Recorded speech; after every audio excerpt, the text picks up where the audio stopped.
এই মুহূর্তে যারা বাংলাদেশ থেকে ভারতে ভ্রমণে বা মেডিকেল ভিসায় যেতে চান তাদের জন্য কিছু বিধিনিষেধ জারি করেছে বাংলাদেশ ইমিগ্রেশন কর্তৃপক্ষ। যেমন প্রথমত, আপনারা বাংলাদেশের আখাউড়া এবং আগরতলা সীমান্ত দিয়ে এই মুহূর্তে ভ্রমণ ভিসায় বা মেডিকেল ভিসায় ভারতে প্রবেশ করতে পারবেন না। শুধুমাত্র জরুরি ভিত্তিতে যারা মেডিকেল ভিসায় ওই বন্দর দিয়ে ভারতে প্রবেশ করতে চান তারাই প্রবেশ করতে পারবেন।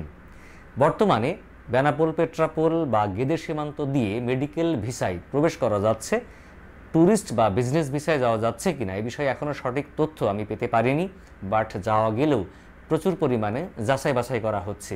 যেমন আপনার নাম ইমিগ্রেশনে বিদেশ ভ্রমণের নিষেধাজ্ঞার তালিকায় আছে কিনা যাচাই বাছাই করা হচ্ছে। আপনার পেশা সংক্রান্ত কাগজ, বাংলাদেশে আপনি কী করেন, কোন পেশায় ছিলেন বা কোন পেশায় আছেন, কি করেন, এই সংক্রান্ত বিষয়গুলো খুব পুঙ্খানুপুঙ্খভাবে যাচাই বাছাই করা হচ্ছে। ফলে এখন নিতান্তই প্রয়োজন ছাড়া বা শুধুমাত্র মেডিকেল ভিসায় গুরুতর চিকিৎসা নিতে যাওয়া ছাড়া ভারতে প্রবেশ না করাটাই উত্তম। আমার মনে হয় এখন যারা ট্যুরিস্ট ভিসা, বিজনেস ভিসায় ভারতে যেতে চান তারা অবশ্যই স্থলবন্দর পরিহার করুন। অতি প্রয়োজন হলে বা অতি জরুরি হলে আপনারা চাইলে বিমানবন্দর দিয়ে ভারতে প্রবেশ করতে পারেন, বাট সেখানেও আছে অনেক কড়াকড়ি এবং বিধিনিষেধ। আর এ বিষয়ে নতুন কোনো তথ্য পেলে আপনাদেরকে আবার জানিয়ে দেওয়ার চেষ্টা করব ইনশাআল্লাহ। ততদিন সবাই ভালো থাকবেন। আল্লাহ হাফিজ। আসসালামু আলাইকুম।